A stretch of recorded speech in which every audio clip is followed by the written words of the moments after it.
Welcome to the Autism Handbook. I'm your host, Dr. Salena Justice. I'm a licensed psychologist who specializes in diagnosing and treating high-masking autistic adults, which is a fancy way of saying I work with people who are really good at seeming like they're fine until they're not. This is the handbook you never got, whether you were diagnosed last week, decades ago, or you're still in the process of figuring it out. If you've ever felt like everyone else got instructions to life and you didn't, you're in the right place. Before we get started, what I share on this podcast is meant to be informational and educational, but not clinical advice. It's always a good idea to work with your own team of providers for anything specific to you. Nothing here replaces working with a professional who actually knows you and your history. Let's get into it. Today we're talking about masking, and I want to start by saying something that I think is really important before we get into any definitions or examples.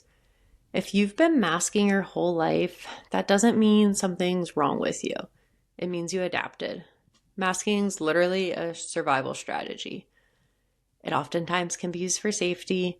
You figured out what the world seemed to want from you, and you learned how to provide it.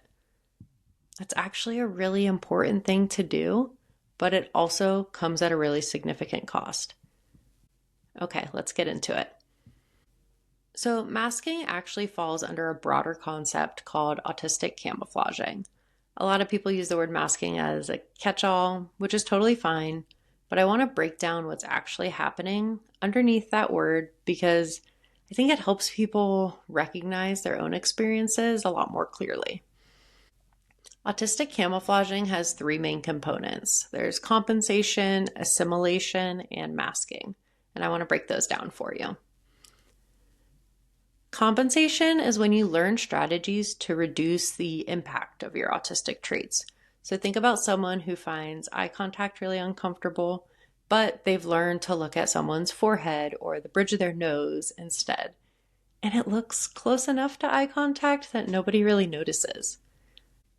Or someone who has developed really detailed internal scripts for how conversations are supposed to go, so they can navigate them without having to figure it out in real time. Compensation is about learning skills that help you function, but it takes a lot more effort than it looks like from the outside.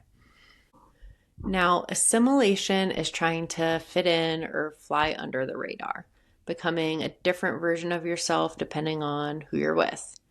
Sometimes people use the term social chameleon, following the social rules of whatever environment you're in, even when those rules feel confusing or arbitrary. It's the person who has a completely different energy at work than at home or with their family versus their friends, and isn't quite sure which version of themselves is actually real. And yes, everyone has somewhat of a different professional persona at work, but this is to a much greater degree. Now, masking specifically is the active hiding of autistic traits, suppressing the urge to stim in public, forcing eye contact even when it's uncomfortable, maybe adjusting your facial expressions to match what you think the situation calls for, doing what you think you're supposed to do rather than what actually feels natural. And together, these three things make up what we call autistic camouflaging. And remember, masking is not a choice, it's a survival strategy. And from a really early age, autistic people get feedback, often negative, about their natural traits, the way they talk, the way they move, the things they're interested in, the way they respond to things. And over time, they learn to suppress those traits or compensate for them in order to fit in, to get praise, to be accepted, to just get through the day without being singled out. Nobody sits down and decides to start masking. It usually happens gradually, and it often starts way back in childhood. And by the time most high-masking autistic folks reach adulthood, it's so automatic that they don't even realize that they're doing it. And one thing I want to be honest about here, because I think it's really important, there's a lot of messaging in the autistic community and even in some therapy spaces that unmasking is always the goal. That's the healthiest version of you. the fully unmasked version. And while I understand where that comes from, I think it's a lot more complicated than that.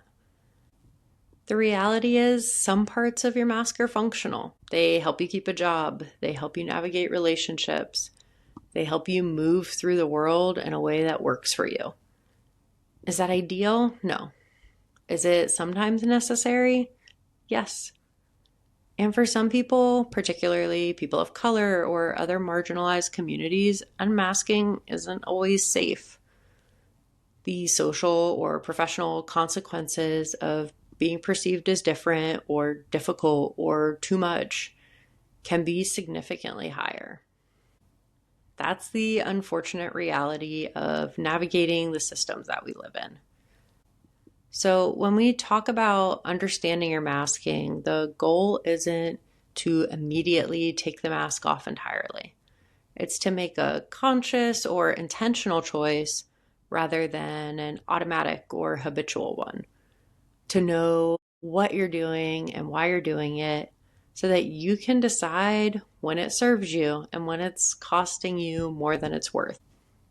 I think that's a much more sustainable goal than just unmask as much as possible.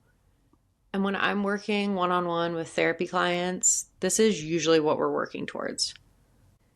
Okay, so what does masking actually look like in real life? Because I think it's easy to hear these definitions and still not fully understand maybe how they apply to your own experiences. So let's get a little more specific. In social situations, it could be forcing or faking eye contact even when it's uncomfortable. Practicing or scripting conversations in advance so you're prepared for what might come up. Nodding and laughing along even when you're not really sure what just happened. Hiding your confusion instead of asking for clarification because you don't want to seem like you're not following. Maybe it's suppressing your excitement or interest in your special interests because you're worried about coming across as too intense. In your body, it can be suppressing stimming behaviors, think the tapping, rocking, fidgeting, the things your body naturally wants to do to regulate because you're worried about how it looks from the outside. Holding yourself in a rigid, careful way in social situations. Wearing clothing that's uncomfortable because it's more socially acceptable. Practicing facial expressions to make sure you seem engaged or approachable. Emotionally, it can look like pretending that sensory things don't bother you when they really do. Maybe it's suppressing a meltdown or shutdown in public because you don't want to draw attention. Forcing yourself to seem high energy when you're actually running on empty. Or maybe it's holding back thoughts that might come across as too blunt or too direct. Rehearsing apologies or softening your language in advance to avoid being misunderstood. At work, it can be having a whole work persona that feels completely disconnected from who you actually are. Over preparing and over explaining to avoid anyone thinking you don't understand something. Can also be avoiding asking for accommodations because you don't want to seem difficult or high maintenance. Pushing through social exhaustion instead of taking the downtime you actually need. And pretending everything is fine when burnout is already setting in. And lastly, in relationships, it can look like saying yes to things you don't want to so that you avoid disappointing somebody. Feeling exhausted after time with people because you were monitoring yourself the entire time. Feeling genuinely unsure of who you actually are underneath all the roles you've been playing. After years of masking, there's this real uncertainty about what's actually you and what's the performance. That can be really confusing and disorienting to come to terms with, but you becoming aware of this is kind of the first step. You can't start to understand your masking if you don't even know that it's there in the first place. So here's your takeaway and your action step from today. I want you to start paying attention to when you're masking. Don't judge it. Don't try to immediately stop it, because some masking genuinely, serves a purpose in certain contexts. I just want you to notice it. When do you feel like you're performing? When does a version of yourself show up that doesn't quite feel like you? And when do you get home and crash in a way that doesn't match how much you actually did that day? I also have a free worksheet that I'm linking down in the show notes called Identifying How You Mask Your Autistic Traits. It walks you through all the different categories of masking behaviors with a checklist so you can start to see your own patterns more clearly.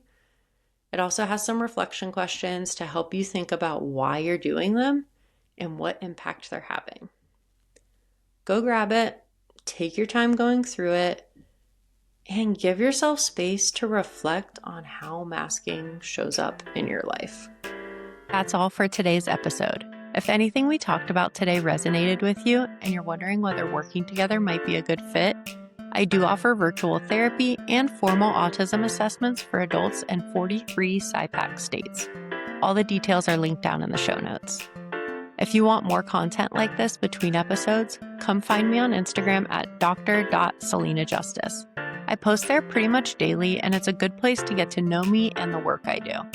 You can find links to my Instagram as well as any products I may have mentioned down in the show notes as well. If you found this episode helpful, please subscribe wherever you're listening, leave a review, or share it with a friend. That way we can help more people find the show. Until next time.